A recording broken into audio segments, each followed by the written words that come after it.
Bom dia, meus amados. Hoje é segunda-feira, dia 18 de agosto de 2025. Vamos mais aqui um vídeo nas segundas-feiras, como sempre, sobre perguntas e respostas. Lembrando que as perguntas que vocês fazem, sempre abaixo dos vídeos postados, como comentários, e também algumas perguntas que são feitas no privado. Hoje nós vamos trazer aqui algumas perguntas. A primeira delas diz o seguinte: trabalho com apometria e muitas vezes percebo intentos de magia sendo direcionadas ao paciente. Quais as consequências para quem faz? Como proteger aquele que é alvo da magia? Bom, então temos aqui um questionamento, não é apenas uma pergunta. A primeira questão, então vamos tentar responder por etapas, que fica mais fácil. Trabalho com apometria, muitas vezes percebo intentos, ou seja, intenções de magia sendo direcionadas ao paciente. O que isso podemos aqui entender? A pessoa que está trabalhando, o profissional que trabalha com apometria, obviamente, através da técnica percebe a interferência de frequências, de energias externas, na maioria das vezes negativas, que aqui explicando de uma forma bem popular, vamos dizer, alguém está direcionando magia negra para essa pessoa. Aquilo que antigamente se chamava de macumba, e que na prática da espiritualidade nós preferimos chamar de goécia, que é a magia negativa, porque todos nós temos magia dentro de nós. Quando nós usamos a magia positiva, nós estamos cooperando com os outros e, obviamente, cooperamos para nós mesmos, porque tudo o que nós fazemos, não importa para quem e para o que, volta um dia para nós. É a lei da causa e efeito. É a lei do retorno também, de certa forma, porque a lei do retorno não é só negativa, é também positiva quando temos uma oportunidade de fazer diferente algo que não foi feito corretamente antes, em outro tempo. A pergunta nessa parte do questionário diz: percebo que são direcionadas ao paciente essas intenções. É verdade, porque a técnica apométrica ela tem essa possibilidade de identificar. Eu particularmente não trabalho com apometria, mas eu tenho um pouco de conhecimento. Tudo é energia. Obviamente, a apometria faz uma limpeza e vai tirar aquilo lá, vai remover, embora a técnica também tenha uma limitação, porque ela depende também da pessoa que tem aquela energia, fazer a parte dela, cooperar. Nós sabemos que nem sempre esta magia negativa ela funciona. É preciso encontrar ressonância, frequência. Se você faz o teu melhor, se você vive na prática do bem, com amor incondicional, com respeito, com compaixão, nenhuma magia vai pegar você. Não encontra ressonância. Mas quando nós temos medo, culpa, raiva, má intenção, fazemos algumas coisas assim que não são éticas, mesmo que ninguém perceba. Então a magia vem e encontra frequência para ressoar dentro de nós. Lembrando que tudo está em você. Nada que venha de fora é mais forte do que o que está dentro de você. Então fortaleça-se dentro do que é ético, do que é moral, do que é bom. E você não vai ser jamais atingida por intenções de magia, por práticas que os outros fazem para te atingir. A segunda parte da pergunta diz: quais as consequências para quem faz esta intenção? Eu diria então aqui, para complementar a pergunta, quais as consequências para quem envia a magia ou pratica a magia contra os outros? Nós sabemos que muitas vezes aquele que é adepto da magia negra, algumas vezes até pode mandar essa energia, intenção dele próprio para algumas pessoas, porque é um desafeto, porque é um inimigo, porque não gosta daquela pessoa ou quer atrapalhar a vida daquela pessoa, dos seus familiares, enfim, pode ter suas razões. Mas na maioria das vezes, são pessoas que se especializam na técnica de magia negra a fim de ganhar dinheiro. Se nós fazemos uma comparação, um terapeuta holístico que aplica uma técnica como reiki, como apometria, como vara de Axis, como constelação familiar e tantas outras técnicas que são centenas, maravilhosas. O preço que cobra lá por um atendimento, e olha que fica 1 hora ou mais atendendo a pessoa, é um valor irrisório. Agora, aqueles que são contratados para fazer a magia negra para alguém, eles não sabem fazer, ou eles acham que se mandar um outro fazer, não vai recair sobre ele a responsabilidade, então eles contratam essas pessoas que se especializam na prática do mal, da magia negativa. Com certeza o preço é 10 vezes mais alto do que aquele que faz uma prática holística para ajudar a pessoa. Então nós vemos que tudo isso também passa a ser um comércio. As pessoas pagam caro para fazer o mal. Ninguém paga para alguém fazer o bem. É interessante isso. Então, quando alguém faz a técnica, cobra um pouco para fazer o bem, cobra muito para fazer o mal. Então, às vezes, fazer o mal dá mais lucro. E é verdade, faz mais lucro no momento presente, mas lá adiante o prejuízo é muito grande.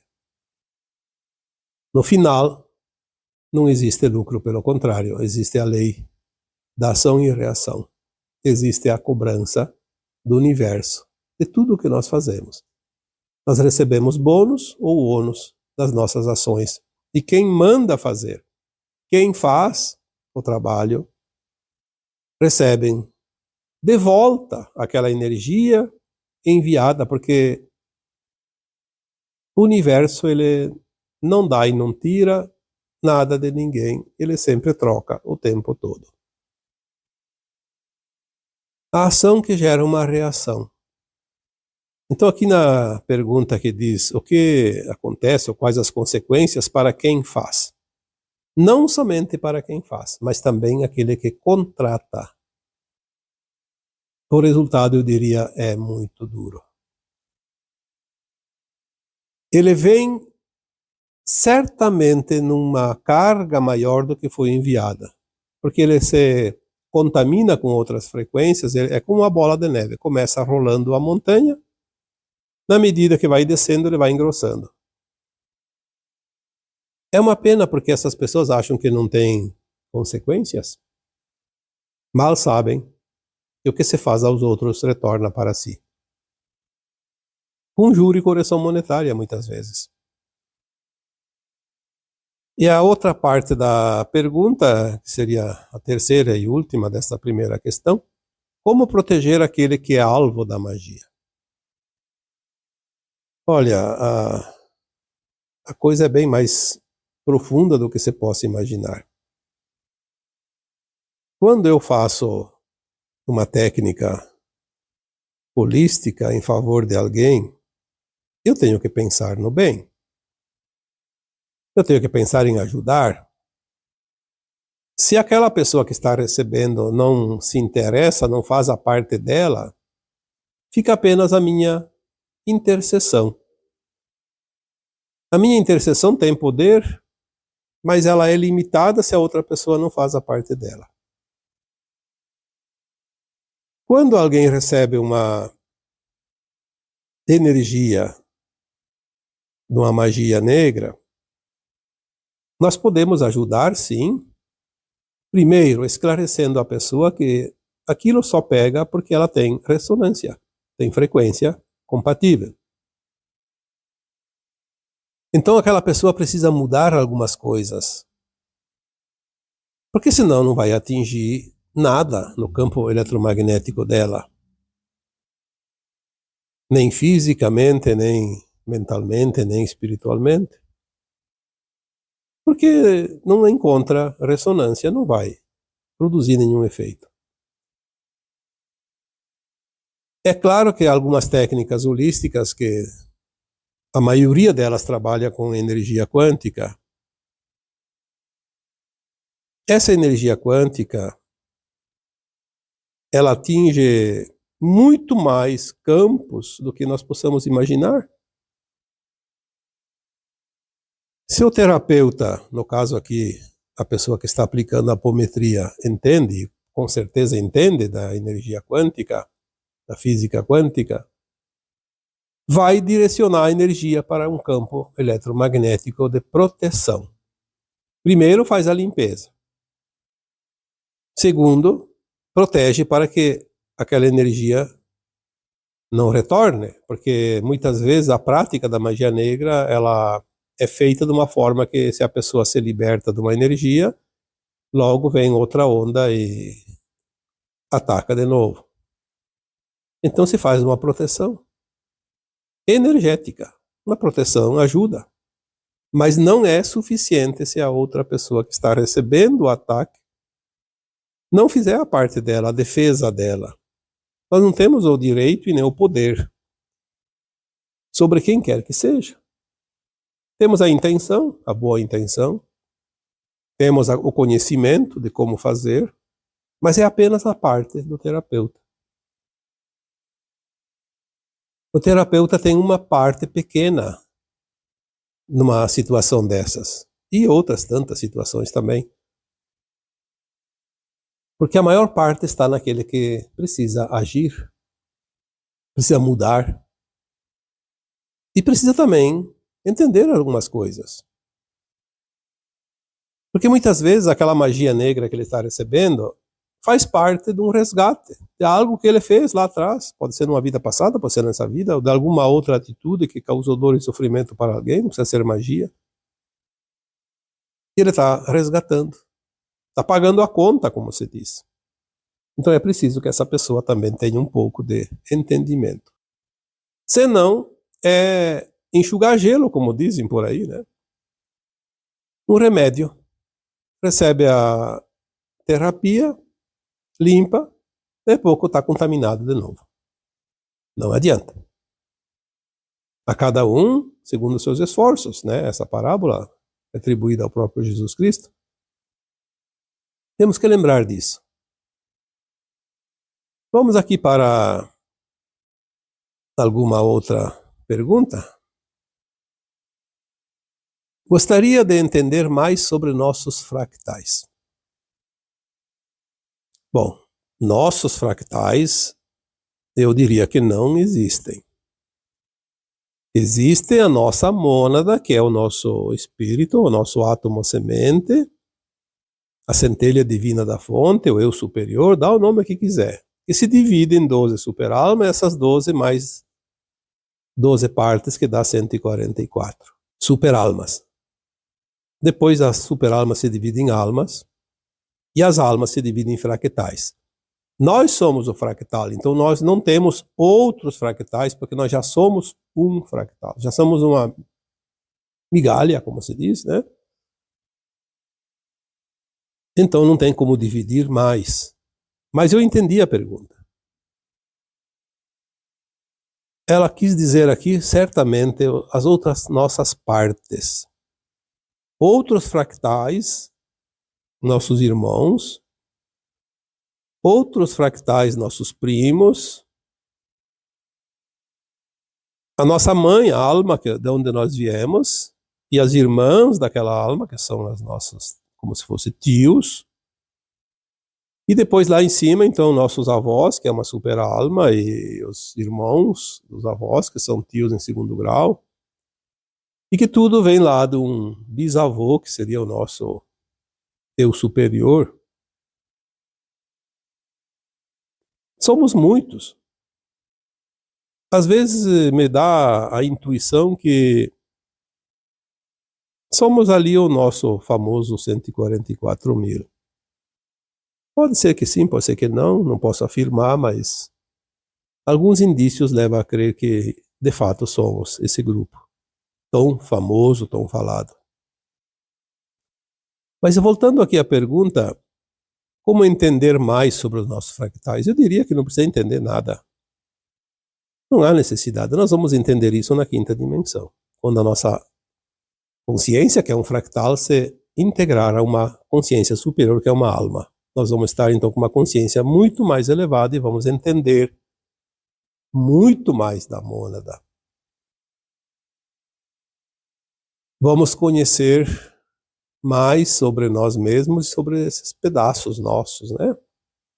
Essas partes. Mas mesmo assim, nós seremos sempre integrados, subindo, e às vezes desintegrados para descer novamente em busca de mais conhecimento. Porque a consciência ela pode se desmembrar em partes, pode se agregar as partes numa maior, mais elevada. Assim é em todo o cosmos. Na verdade, eu diria que temos que entender um pouco mais da mônada para entender quem nós somos, porque entender sobre os nossos fractais não vai ajudar nada, não tem como saber.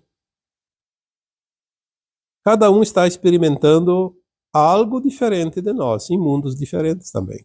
Tanto que eu já disse várias vezes que aqui na Terra, no planeta Terra, não há necessidade de existir outro fractal da mesma alma que nós viemos, porque seria aprender a mesma coisa.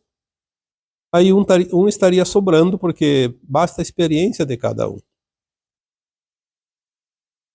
Todos os nossos irmãos da Terra, dessa família terrana, são fractais de almas diferentes da nossa. De mônadas diferentes.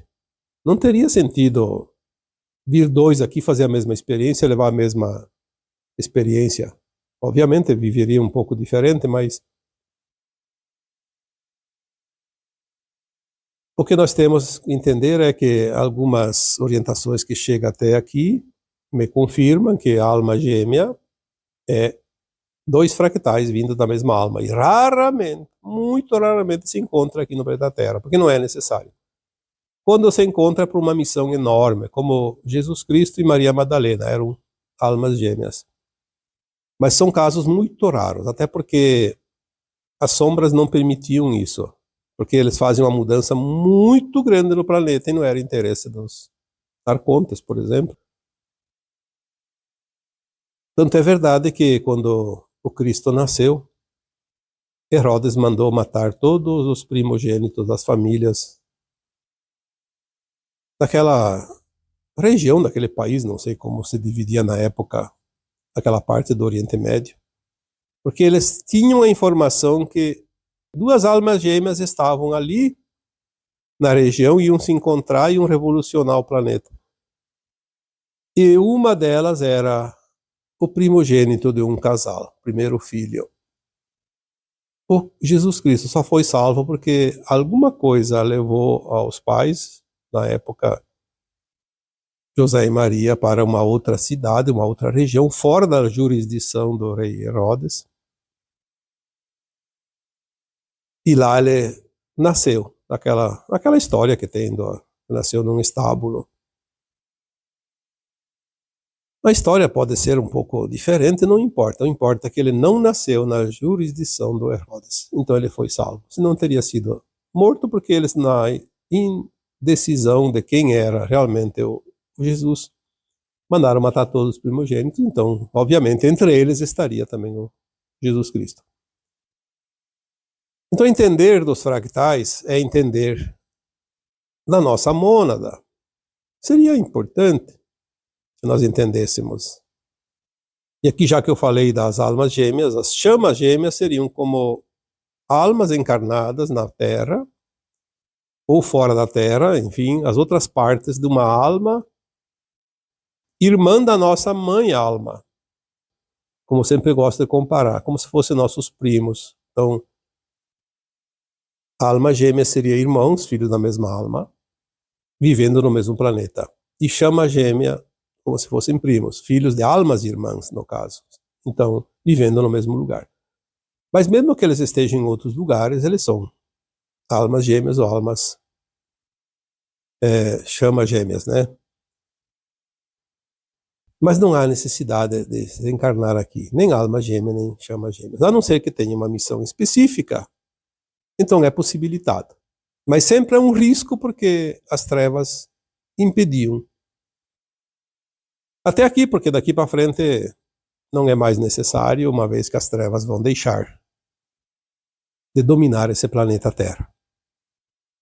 Temos mais uma pergunta? Chips podem ser implantados, colocados em nós neste momento?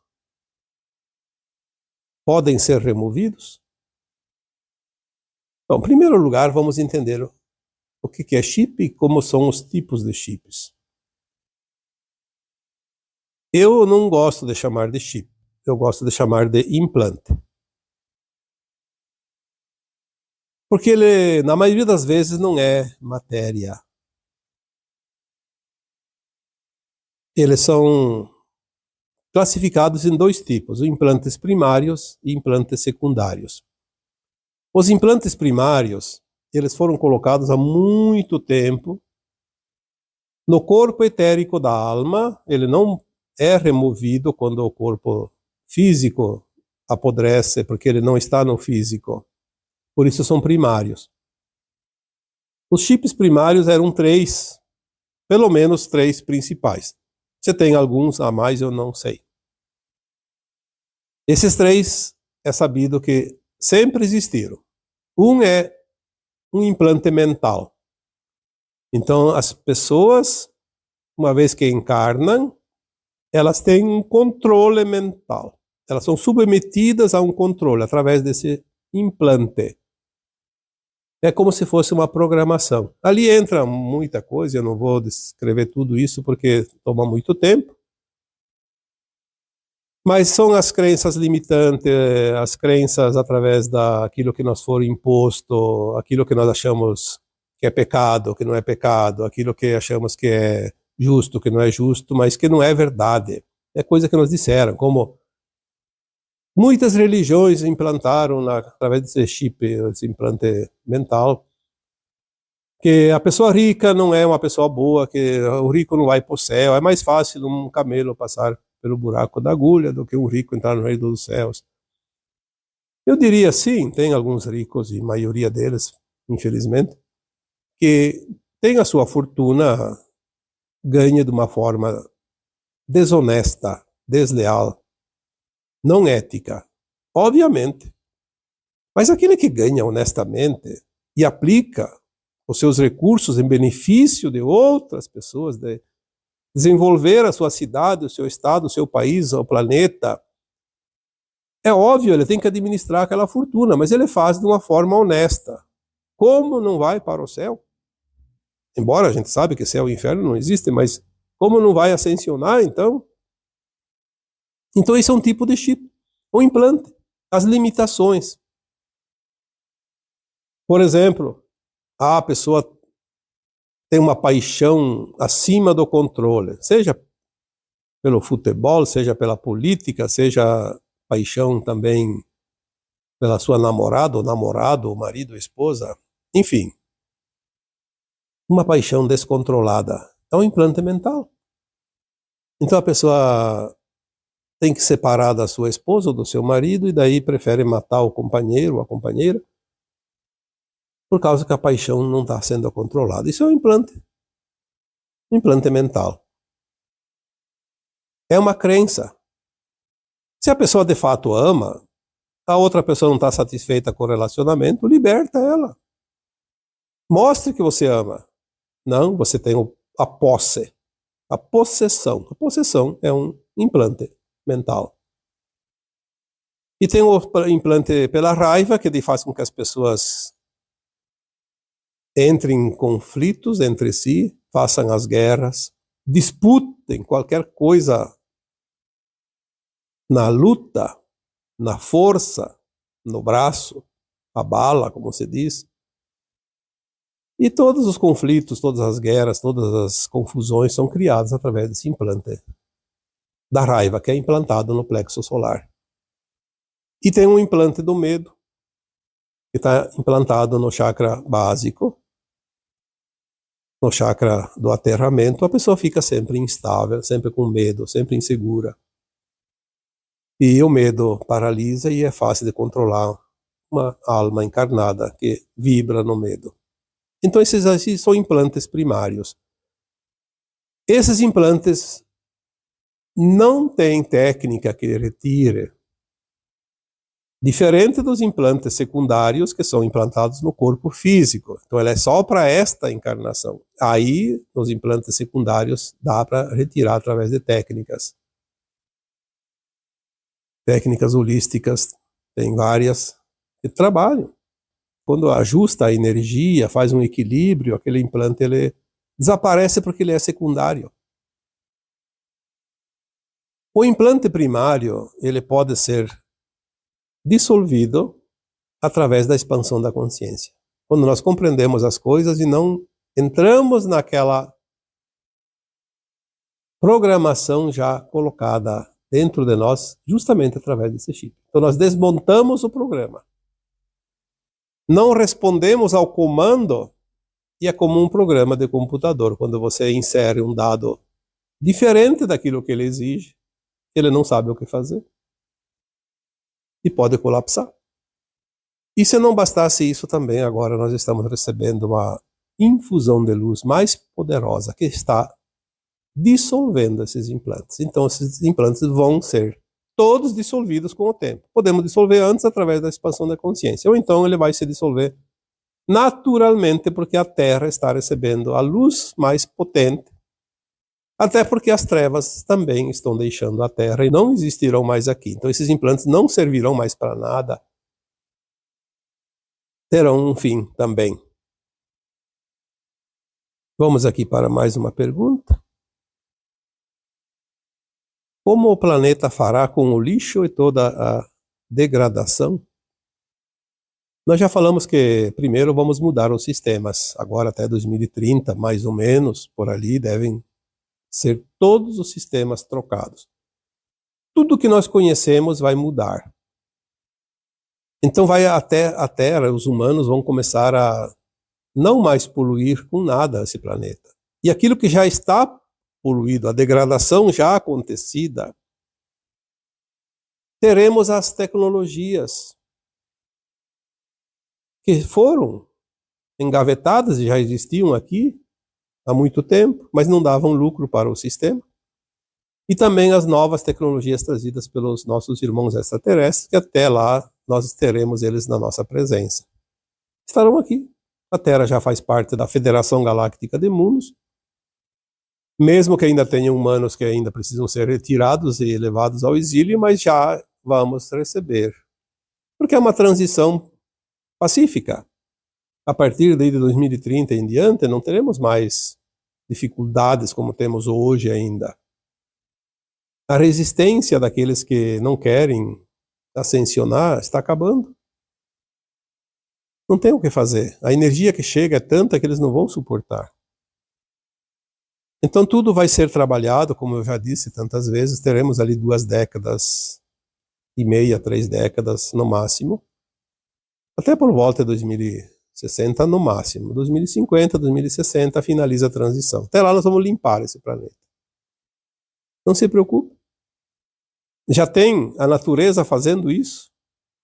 Tem provas já, a própria ciência já está descobrindo e provando, tem tipos de insetos, de lagartas, que começam a comer plástico, por exemplo, estão comendo plástico. Há pouco tempo eu vi algumas reportagens e parece que é realmente confirmado isso, que lá naquele lugar da Rússia chamado Chernobyl, é onde houve aquele vazamento radioativo há uns, nem sei quantos anos, mas faz tempo. E que tiveram que isolar porque seria para não sei quantos séculos aquela radioatividade. Agora está aparecendo certas bactérias, certos insetos, sei lá o que, algum tipo de ser vivo que não existia antes, ou existia, não sabiam nem a sua função, mas que estão agora se alimentando daquela energia radioativa, estão limpando a área.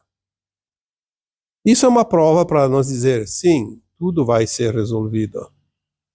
Todo o estrago que nós provocamos ao longo dos milênios, nós vamos ter a natureza a nosso favor, temos tecnologias a nosso favor, temos os extraterrestres a nosso favor.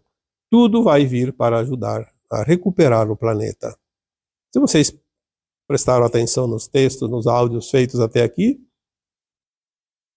ao longo desses últimos 10, 12 anos, vocês teriam já a resposta disso. Vai haver tecnologias e mudanças energéticas no planeta que vamos recuperar o planeta. E por último, então, uma perguntinha aqui.